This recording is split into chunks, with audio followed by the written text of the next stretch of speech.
कोमलका किचनमध्ये तुमच्या सगळ्यांचं स्वागत आहे. तर आज मी बनणार आहे चपातीचे कुटके, याचा उपमा, पोहे म्हणा. तर हे बघा, मी कढई ठेवलेली आहे. याच्यामध्ये आपण पोह्यावानी कांदा चिरायचा आहे. कांदा, कढीपत्ता आणि शेंगदाणे टाकून मी याला भाजून घेत आहे. जिरे तिक्या टाकायचे आहे याच्यामध्ये. हे बघा, मी भाजून घेत आहे. माझा व्हिडिओ कट झाल्यामुळे की मी असं दाखवित आहे डबल. तर हे बघा, आपल्याला हे पूर्ण याच्यामध्ये आपण लाल मिरची टाकणार आहे. तुम्ही हिरवी मिरची पण टाकू शकता कट करून पोह्यावानी. तर हे असं करून बघा, कधी पण आपल्या चपात्या उरल्या की हे बघा, असे मिक्सरमध्ये आपली नरम चपाती राहते बारीक करून घ्यायची आहे. पोह्यावानी उपमा म्हणू शकता तुम्ही. पोह्यावानी चपाती, पोहे जर खात नसतील लेकरं, तुम्ही हे देऊ शकता लेकरांना. डब्यामध्ये पण देऊ शकता. तर हे बघा, आणि आपलं भाजत आहे. याच्यामध्ये पहिल्यांदा आपल्याला तेल गरम करून जिरे तिक्या टाकून घ्यायचे आहे. कढीपत्ता टाकायचा आहे आणि हे कांदा जे आहे आपल्याला भाजू द्यायचा आहे छान असा. हे बघा, छान असं भाजल्या जात आहे कांदा. याच्यामध्ये मी तुम्हाला दाखवित आहे. बघा, कांदा आणि हे बघा शेंगदाणे पण टाकलेले आहे. छान असं आपल्याला याला कलर येऊ द्यायचा आहे छान भाजून. हे बघा,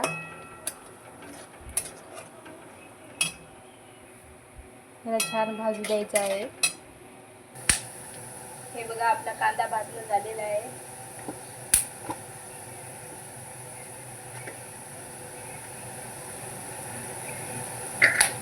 त्यामध्ये आम्ही लाल मिर्च टाकत आहे. गॅस कमी करायचा आहे.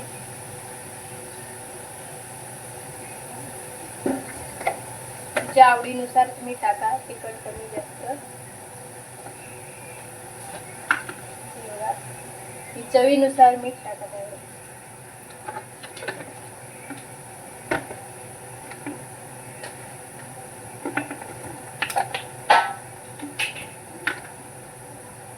हळद टाकत आहे याच्यामध्ये. आपल्याला मिक्स करून घ्यायचं आहे. छान असं मिक्स करून घ्यायचं आहे. याच्यामध्ये मी टाकणार आहे कोथिंबीर. आता टाकून पोहे, चपातीचे बारीक केलेले कुटके.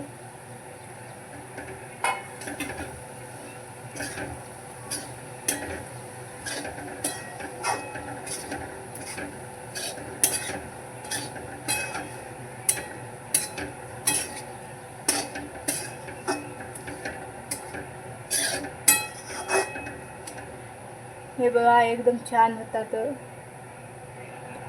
यानंतर मी टाकणार आहे कोथिंबीर.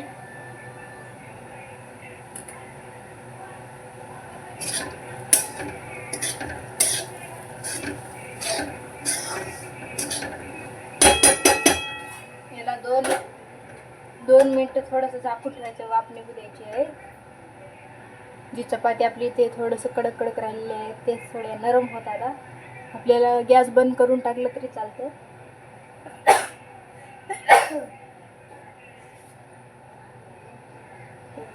असं नरम व्हायला ठेवायचं आहे थोडंसं. मी गॅस बंद करून टाकते. आपले चपातीचे पोहे तयार झालेले आहेत. बघा किती छान झालेले आहेत. हे बघा, पूर्ण नरम पण झालेले आहेत. दाखवते मी. हे बघा,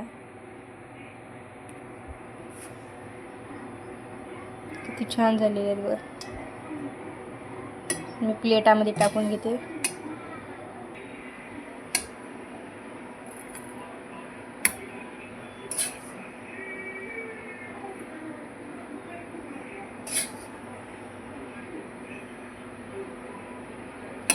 ह्याच्यावरून आपण थोडी कोथिंबीर टाकूया.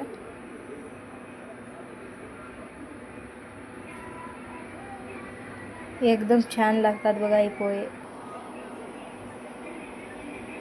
बघा, वाटतात ना पोहे किती छान. एक बार नक्की करून बघा, तुम्हाला खूप आवडेल. आणि असे व्हिडिओ असं कोणी केलं असेल तर मला सांगा कमेंटमध्ये नक्की. आणि माझ्या चॅनलला सबस्क्राईब करा, कमेंट करा. आणि हे माझा व्हिडिओ तुम्हाला कसा वाटला हे सांगा आणि कमेंटमध्ये. तर लास्टपर्यंत नक्की बघा. आणि हे रेसिपी तुम्हाला आवडली की नाही ते सांगा मला कमेंटमध्ये. तर चला आपण हे खायला सुरुवात करूया. इतके छान झालेले आहेत ना पोहे बघा. चपातीचे वाटत बी नाही, चपातीचे पोहे झाले. तुम्ही बाहेरचे पोहे आणून खाण्यापेक्षा घरची चपाती उरलेली फेकून देण्यापेक्षा घरी चपाती उरलेली ते मिक्सरमध्ये थोडेसे बारीक करायचे, असे बनवायचे. तुमच्या घरच्याला पण खूप आवडेल बघा.